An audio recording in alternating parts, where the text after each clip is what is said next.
अलैकुम वरहमतुल्लाहि वबरकातुह। मैं अब्दुल सत्तार। मैं इस वक्त साढौरा की ईदगाह में खड़ा हूँ। वो ईदगाह जिसको अगर हम आपको दिखाएंगे तो आपको नज़र आ जाएगा कि ये पार्टीशन से भी पहले की ईदगाह है। ये बिल्कुल आप मेहराब का हिस्सा देख सकते हैं, जिस जगह खड़े होकर इमाम साहब नमाज पढ़ाते हैं। अगर इसकी दीवारों की हालत देख ली जाएगी तो आपको तरस आएगा कि ये वो ईदगाह है जहाँ 70 से ज़्यादा गाँवों के लोग ईद की नमाज पढ़ने आते हैं। इसकी अगर दीवार की बात कर ली जाएगी, जो सिर्फ सामने की दीवार है जहां इमाम साहब खड़े होते हैं, उसकी हालत इतनी खस्ता है कि किसी भी वक्त गिर सकती है। इसकी अगर ईंटों की बात कर ली जाएगी, उसी से अंदाजा हो सकता है कि कितनी पुरानी ईंटें हैं। पार्टीशन से पहले इस ईंटें लगी हुई हैं और उसी वक्त की ये सिर्फ यही एक दीवार है जिस दीवार को भी वक्फ बोर्ड के लोग दोबारा नहीं बनवा सके। हमारे साथ कुछ यहाँ के मकामी लोग भी हैं जो इसके लिए मेहनत करते हैं। हमारे साथ यूनुस भाई हैं जिनकी थोड़ी सी कोशिशों के बाद इस ईदगाह की थोड़ी सी हालत बेहतर हुई है कि यहाँ पे इन्होंने ट्रैक्टर के ज़रिए से मिट्टी वगैरह डाली और इसका थोड़ा सा जो इसकी हालत है वो थोड़ी सी सही करी है। हम इनसे बाहर से आप कौन फाजिलपुर जी। अच्छा, तो ये ईदगाह कब से देखते आ रहे हैं आप इसकी हालत? ईदगाह की तो काफी दिन से देख रहे हैं जी। हमने लॉकडाउन से बाद जब ये खोली सी 2 साल पहले, जब इसमें आए थे जी, हमने कमेटी बनाई थी एक छोटी सी अपनी, तब इसकी कार्रवाई करने लगे थे। तो वक्फ बोर्ड टेमा ने थाने में दरखास्त भी दी जी, वक्फ बोर्ड पर फोन किया जी, यहाँ का दरवाजे पड़े थे। तो वक्फ बोर्ड बुलाया जी, कहने लगे कर दें कोई बात नहीं। तो उसके बाद उन्हें कुछ नहीं किया। बार देखी मैंने दोबारा फिर बुलाई जी, फिर उन्होंने दीवार दिखाई, कहने लगे तो अभी ठीक है, कुछ नहीं है। अच्छा, वक्फ बोर्ड के लोगों ने इस दीवार को देखा जी, आए थे मौके पर, देख कर ये कहने लगे कि ये तो पुरानी है, इसको ऐसी रहने देना, ये तो ठीक है कहा। हमने उसके कई बार कहा कि उसको बनवानी है, हमने कहा तोड़ कर हम इसको सहीद करके ऊंची उठा करके बनाएंगे, सड़क से नीचे भी होगी हो। तो फिर हमने उसको 4 दीवारी दिखाई कि हमारी 4 दीवारी भी करवानी है, इसके अंदर लोग बढ़ते हैं बाहर से जी, डंगर बढ़ते हैं। उन्होंने कुछ नहीं सुनी हमारी है। यानी वक्फ बोर्ड के लोगों ने किसी भी तरीके से आपकी बात नहीं सुनी? कुछ भी नहीं सुनी जी, बस लारा लेके दोबारा बात ही नहीं सुनते जी। कई दफा कहा कि आज जो भाई देख लो उसको, कुछ नहीं मानते। तो फिर पीछे जो पेड़ खड़े, हमने कहा कि हम अपनी दीवार अपना बना लेंगे, पेड़ की मंजूरी दे दो, यो भी नहीं देते। कहने लगे तो वक्फ बोर्ड का कहा इसको नहीं हम देंगे। अच्छा, तो हमारे साथ रफ़ी भाई भी हैं परभोली से, और मैं अगर अपनी बात करूंगा तो जब मैं बहुत छोटा सा था बचपन में, तो मैं वालिदैन के साथ यहाँ पे ईद की नमाज पढ़ने के लिए आता था, और शायद मेरे वालिद भी बचपन से ही यहाँ नमाज पढ़ने आते होंगे। मैं इसलिए आपको ये बातें बतला रहा हूँ कि आपको अंदाज़ा होना चाहिए कि ईद की नमाज साल में 2 मरतबा होती है। ये जो ईदगाह है जहाँ मैं खड़ा हूँ, अगर इसकी ज़मीन की बात कर ली जाएगी तो 10 से 15 किले ज़मीन के इसके निकल जाएंगे। लेकिन वक्फ बोर्ड की किस तरीके का यहाँ पे निकम्मापन रहा है, वक्फ बोर्ड का किस तरीके की वक्फ बोर्ड की कोताही रही है कि वक्फ बोर्ड के लोग इस दीवार को देखकर कहते हैं कि ये तो अभी ठीक है इसकी हालत। तो आप अंदाजा लगाइए कि कितनी कोताही इस ईदगाह पे बरती जा रही है जहां 80 से ज्यादा गांव लगते हैं। अगर पीछे की तरफ कैमरा घुमाएंगे, उस तरफ दिखाओ, तो यहाँ पे पेड़ हैं जिनको कटवाकर इस ईदगाह की हालत बेहतर की जा सकती है। लेकिन वक्फ बोर्ड की तरफ से ये जवाब आता है कि ये वक्फ बोर्ड के पेड़ हैं। तो ईदगाह किसकी है? ईदगाह मुसलमानों की है, और ये पेड़ वक्फ बोर्ड के खाते में कटेंगे और वो सारा का सारा पैसा वक्फ बोर्ड के लोग ही लेके चले जाएंगे। हमारे साथ रफ़ी भी हैं, हम इनसे बात करना चाहेंगे। रफ़ी भाई, आप कब से यहाँ नमाज पढ़ने आते हैं? अस्सलाम वालेकुम। तकरीबन 10-15 सालों से जी, जब से सऊदी संभाली है तकरीबन यही नमाज पढ़ रहे हैं बीच में। बाकी इसकी जो हालत है बहुत ही नाजुक बनी हुई है इस टाइम, और बड़ी शर्म की बात है। मान ले 70-80 गाँव मुसलमानों के लगते हैं और उसके बावजूद ही हमारी ईदगाह का ये हालात है। मान ले बोलते हैं कि आज हमारी कौम पर बहुत जुल्म रहा, बहुत कुछ हो रहा, सुनने में भी आते हैं। सरकारें भी मान ले बहुत कुछ कर रही हैं, आप हालात देख ही रहे हैं। तो ये हालात क्यों हैं? क्योंकि हमारी वजह से है। हमारे हालात हैं, जो हमारी ईदगाह हैं इनको देख लो, आप मस्जिदों को देख लो, और भी बहुत सी चीजें हैं। हम शादी पे मान ले 20-20 लाख रुपए लगा देंगे, पटाखे बजाने, हमें बुलेट बजाने हैं, लेकिन ये जो हालात दिख रहे नहीं है, किसी की भी नजर में नहीं आए। आओ देखेंगे, इग्नोर कर देंगे।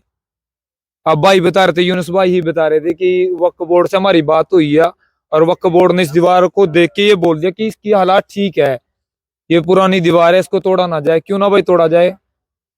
क्योंकि उनको अगर इसमें रिपेयर, ये दे बता रहे हो पेड़ खड़े हैं कि हमारे हैं, क्योंकि इन्हें काटने हैं, खाने हैं, ये काम चलना। तो आपने सुना किस तरीके से, इधर आ जाओ, मैं अब अभी आपको इस तरीके की चीजें दिखाऊंगा जिनको देखकर वाकई आपके दिल दिमाग को तकलीफ होगी। ये ईदगाह یہ وہ عیدگاہ ہے، میں نے پہلے بھی بتایا کہ جس پہ 70 سے زیادہ گاؤں لگتے ہیں. اس کی حالت، اس کی کنڈیشن اتنی خراب ہے کہ کسی بھی وقت یہ دیوار گر سکتی ہے. اس کے علاوہ اگر ہم اس سے سامنے والی بلڈنگ کی بات کریں گے، سامنے کا اگر آپ کو میں اس طرف کا حصہ دکھانے کی کوشش کروں گا تو یہ جو دیوار ہے اس طرف، یہ بہت چھوٹی دیوار ہے. اس دیوار سے کود پھان کر نشیڑی لوگ یہاں آتے ہیں جو ان کمروں میں بیٹھ کر نشہ کرتے ہیں یا شرابیں پی جاتی ہیں. آپ یہ دیکھیے یہ ٹین کب کی ہوگی اس کا مجھے لگتا ہے کوئی اندازہ ہی ہمیں نہیں ہے. وقف بورڈ نے پیچھے مڑ کر اس کی طرف نہیں دیکھا. پھر مسلمان کہتے ہیں ہماری زمینوں پہ قبضہ کر لیا، ہماری زمینیں ہڑپ لی گئی. اسی عیدگاہ کی 10 سے زیادہ قلعے زمین کے ہیں جو شاید کسی اور کے پاس بھی دبے ہوئے ہوں گے، لیکن وقف بورڈ کے پاس کیا اس زمینوں کا ڈیٹا نہیں ہے؟ کیا وقف بورڈ کے پاس ان زمینوں سے جو ہم اندر سے کمروں کی حالت آپ کو دکھانے کی کوشش کریں گے. آپ اندازہ لگائیے کہ یہ سڈورا کی عیدگاہ ہے، اس کی گندگی دیکھ لیجئے. ہم دوسری طرف اگر جانے کی کوشش کریں گے تو ہم آپ کو دکھائیں گے کہ یہ جو عیدگاہ ہے جس جگہ ہم کھڑے ہیں، ہمارے ساتھ جو یہاں پہ مسلم نوجوان ہیں، آج ہم کسی میٹنگ کرنے کے لیے یہاں پہ آئے اور اس کو دیکھ کر واقعی ہمیں اور ہمارے دل کو بے انتہا تکلیف ہوئی پہلے کی طرح. کیونکہ جب بھی ہم یہاں آئے سال کے درمیان میں، کیونکہ اب موقع ایسا نہیں ہوتا کہ عید کے موقع پہ ہم آئے، تقریباً کئی مرتبہ باہر رہتے ہیں، لیکن جتنے بھی نوجوان یہاں آتے ہیں وہ واقعی دل سے تکلیف محسوس کرتے ہیں کہ کیا یہ ہمارے اس شہر کی عیدگاہ ہے جہاں 70 سے زیادہ گاؤں لگتے ہوں. اس کی اگر آپ اس طرف کی دیواریں دیکھ لیں، کتنی چھوٹی دیواریں ہیں جن پہ سے نشیڑی لوگ یہاں اس عیدگاہ میں گھستے ہیں اور وہ یہاں پہ نشہ کرتے ہیں. اس کے تمام دروازے ٹوٹے ہوئے ہیں، سارے کے سارے دروازوں کو یہاں نشیڑی لوگ آپ کہہ لیجئے یا کس طریقے کے غلط لوگ آپ کہہ لیجئے جو تمام دروازوں کو یہاں سے توڑ کر لے گئے ہیں. اور یہاں کی گندگی آپ دیکھیے، آپ اندازہ لگائیے کہ کس طریقے کی جو گندگی ہے وہ اس عیدگاہ میں پھیلی ہوئی ہے. اس طرف آپ دیکھ سکتے ہیں چھوٹی چھوٹی بوتلیں پڑی ہیں، گندگی ہے، کوئی کھڑکی نہیں ہے، کوئی دروازہ نہیں ہے، بیٹھنے کا کوئی ایسا کمرہ نہیں ہے کہ عیدگاہ میں آپ میٹنگ کر سکیں، 4-5 آدمیوں کے ساتھ آپ بیٹھ سکیں. یہ کس طریقے کا وقف بورڈ کا نکما پن ہے کہ انہیں اس بات سے کوئی فرق نہیں پڑتا کہ ایک عیدگاہ جس کی آمدنی کے ذرائع ہیں، جس کی خود عیدگاہ کی آمدنی سے آپ اس عیدگاہ کی حالت کو بہتر کر سکتے ہیں، لیکن وقف بورڈ کی طرف سے کتنی کوتاہی ہوئی ہے. کئی مرتبہ لوگوں نے وقف بورڈ کے لوگوں سے بات کرنے کی کوشش کی ہے اور جب بھی وہ آئے انہوں نے اس دیوار کو صحیح ٹھہرایا کہ ابھی اس کو رہنے دیجیے. اگر آپ کو وہ دیوار رکھنی بھی ہے تو پھر آپ اس کی مرمت صحیح طریقے سے کرا سکتے ہیں، اس کو صحیح طریقے سے پرانی اسی کنڈیشن میں ریپیئر کیا جا سکتا ہے تاکہ وہ دیکھنے میں خوبصورت لگے. اور اس کی جو دیواریں ہیں وہ اونچی ہونی چاہیے تاکہ کوئی جو نشیڑی ہے وہ مسجد اس عیدگاہ کے اس احاطے میں نہ گھس سکے. یہ جو آپ کو تھوڑی سی صحیح اس کی حالت نظر آ رہی ہے نا، یہ آپ دیکھ سکتے ہیں جہاں اب کچھ نوجوانوں نے مٹی وغیرہ ڈالی ہے، بائکیں یہاں پہ کھڑی ہیں، یہ بھی نوجوانوں کی اپنی محنت ہے جو یہاں سے علاقے سے ہیں، جنہوں نے اس کی حالت دیکھی، یہاں نشیڑی لوگوں کو گھستے ہوئے دیکھا اور یہاں ساڑھورے کے شہر کے لوگوں کی طرف سے کوڑا بھی ڈال دیا گیا تھا. اس کے خلاف بھی یہاں کے جو کچھ نوجوان ہیں وہ جمع ہوئے، وہ اکٹھے ہوئے اور انہوں نے پرشاسن سے بات کر کے اس کو اٹھوایا اور پھر یہاں پہ حالات صحیح کی. تو میری وقف بورڈ کے لوگوں سے گزارش ہے کہ خدارا مسلمانوں پہ ترس کھائیے. جو پراپرٹی مسلمانوں کی ہے، جو پراپرٹی وقف بورڈ کی ہے، اس کو تو آپ دیکھ لیجئے کہ کس طریقے کی جو حالت ہو رہی ہے ہماری مسجدوں کی، ہماری عیدگاہوں کی. آپ اس میں تھوڑا سا صحیح کردار ادا کر لیجئے. یہ جو عیدگاہ ہے اس کی اپنی آمدنی کے ذرائع ہیں، یہاں پیڑ کھڑے ہیں، ان کو کٹوا کر اس عیدگاہ کی حالت بہتر کی جائے. میں تمام ان لوگوں سے گزارش کروں گا جو لوگ یہ ویڈیو دیکھ رہے ہیں اس کو زیادہ سے زیادہ شیئر کریں تاکہ رمضان میں ہی اس عیدگاہ کی حالت بہتر ہو جائے. اور ہم وقف بورڈ کے لوگوں سے بھی ڈائریکٹلی اس بارے میں بات چیت کرنے کی کوشش کریں گے کہ اس عیدگاہ کی طرف مڑ کر کیوں نہیں دیکھا گیا. اس عیدگاہ کے اطراف کی جو زمین اس عیدگاہ کی ہے اس کے تعلق سے اس کی جو آمدنی آتی ہے وہ کہاں خرچ ہوتی ہے. سڈورا میں کتنی ساری ایسی مساجدیں ہیں جو وقف بورڈ کی ہیں جن کے لیے وقف بورڈ کھڑا ہونے کو راضی نہیں ہے.